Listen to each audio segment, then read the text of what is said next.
Olympia moonshine.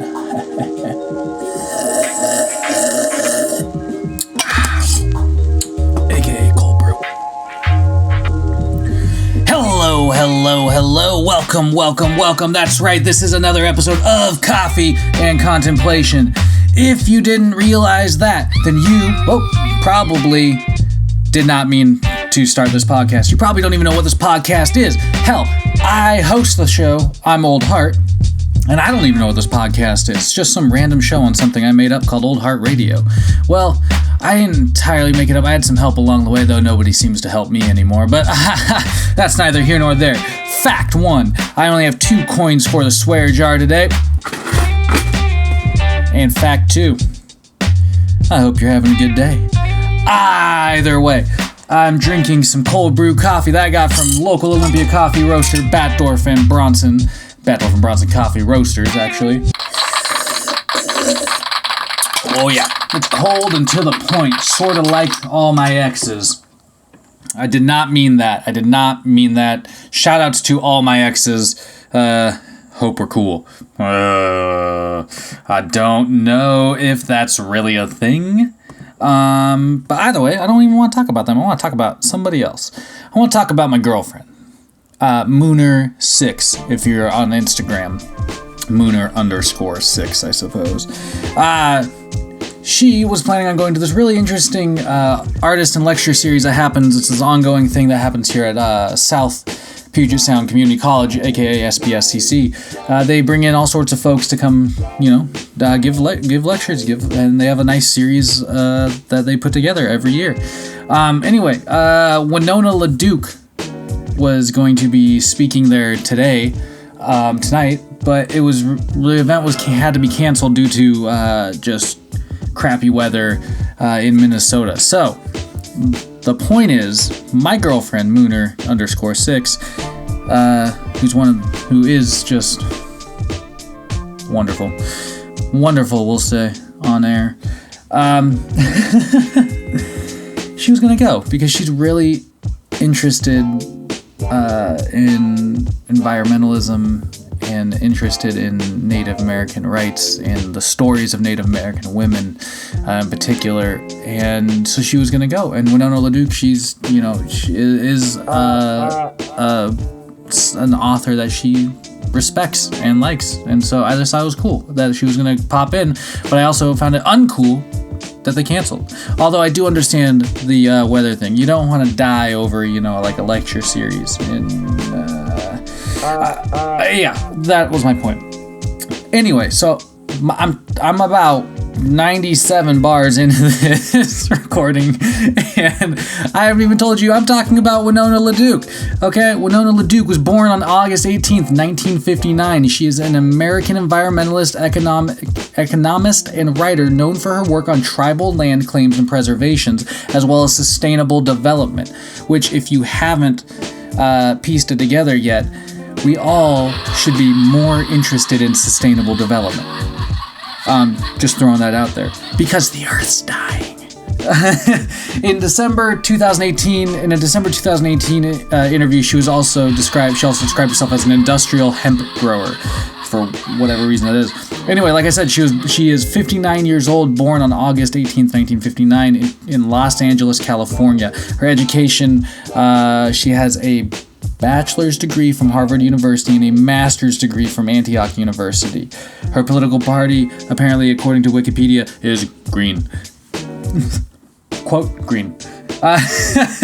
In 1996 and 2000, she ran for vice president as the nominee of the Green Party of the United States on a ticket headed by Ralph Nader. She is the Ralph Nader hater. She is the executive director of Honor the Earth, a native environmental advocacy organization that played an active role in the Dakota Access Pipeline protests, which, if you don't recall, were a huge deal. If you don't recall, then you weren't paying attention. I mean, they've swept it under the rug, but it only happened a couple of years ago, man. And that's people are fighting for our environmental rights. People are actively fighting. Just think about this. This is what's crazy to me. People have to fight to preserve the environment, to preserve like the forest around them, to preserve the streams around them, to preserve the air around them. People have to actively fight other forces just for development's sake. I mean, that seems preposterous to me. We've hit a good point, I think, human-wise. We could just like hold off on developing and maybe just hone. Maybe we should move from the development stage to the honing stage and just focus on like a couple of different sectors like technology and education. And maybe like repairing the environment at this point. But either way, yeah, like I said, her early life in education, Winona LaDuke. We're talking about Winona LaDuke. If you just tuned in to this random episode of Coffee and Contemplation, 1, go fuck yourself.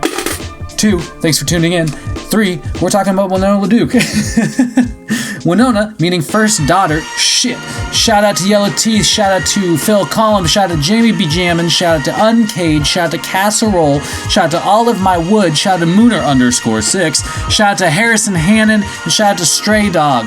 Shout out to all my listeners out there as well. I really doubt that there's that many of you. Eventually, maybe I can compile a whole list. But either way, those are some homies on the Instagrams that do some cool shit.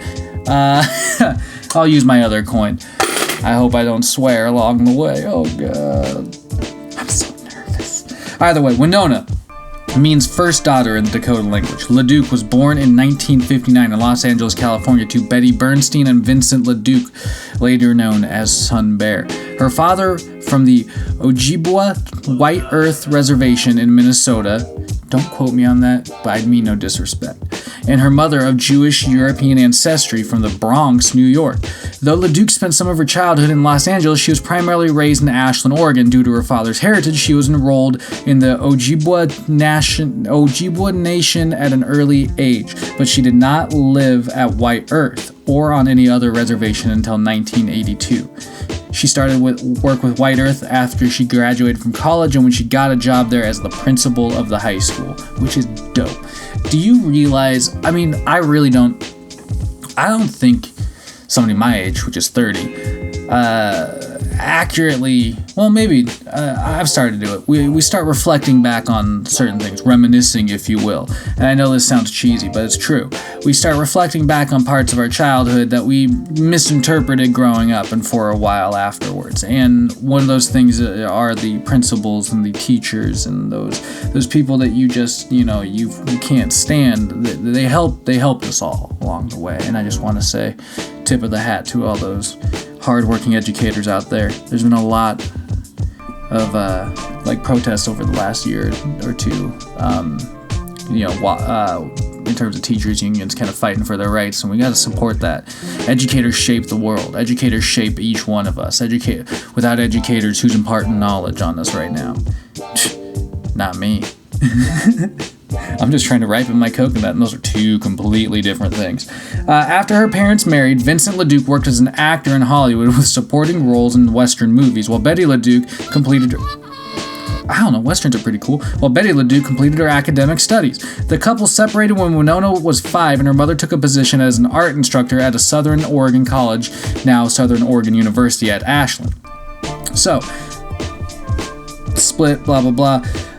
Let's see. I do want to find, while growing up in Ashland, LaDuke attended public school and was on the debate team in high school. She attended Harvard University, where she became part of a larger group of Indian activists. No, that's fucking dope. She graduated in 1982 from Harvard University with a Bachelor of Arts in Economics, or Rural Economics and Development in particular. She eventually moved to White Earth, where she did not know the language there or many people and was not quickly accepted. While working as a principal, she researched her master's thesis on the reservation's subsistence economy and became involved in the local issues there. She eventually completed her master's in community economic development through the distance learning program of Antioch University. While working as the high school principal, LaDuke became an activist. In 1985, she helped found the Indigenous Women's Network. She worked with the Women of All Red Nations to publicize American forced sterilization of Native American women, which, really, look it up. Look up the forced sterilization of Native American women. It's sickening.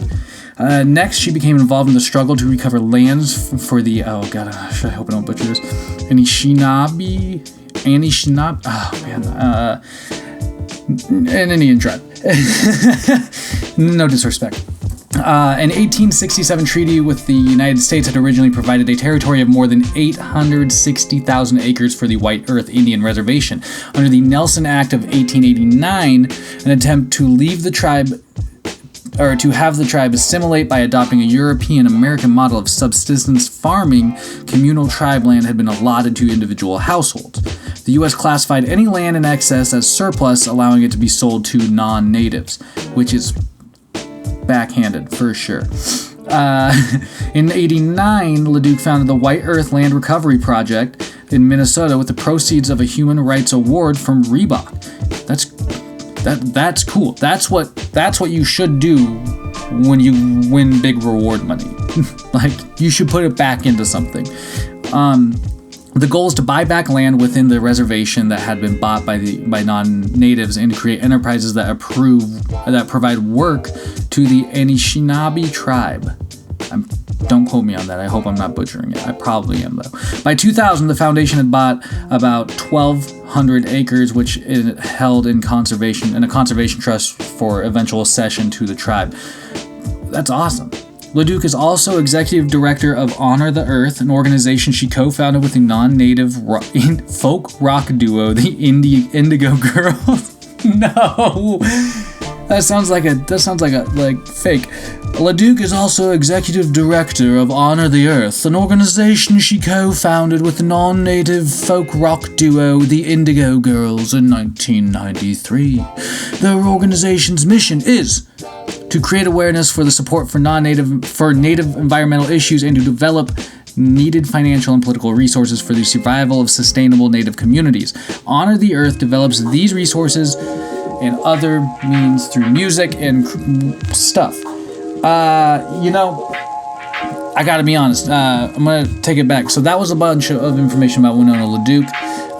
Shout out to Winona LaDuke, shout out to Mooner_6, shout out to everybody listening. I just appreciate you tuning in. And I appreciate all the hard work of the people out there that are fighting for what we do, what we breathe, what we need. Really, I just, I appreciate, I appreciate you, and I appreciate me. Appreciate you stopping by to ripen up your coconut here at Coffee and Contemplation. I'm your host, Old Heart, like I said earlier. Shout out to Harrison Hannon. He's got another one of the shows coming up down in Olympia, Washington. He's put together a show celebrating Jay Dilla's birthday. Jay Dilla, shout out. Go nuts for donuts, man. Head on down to the Rhythm and Rye if you're in Olympia, Washington tonight to go check out that show. It's going to be fantastic. Black history is being unfolded through a string of shows. It's pretty cool. Keep your stick on the ice.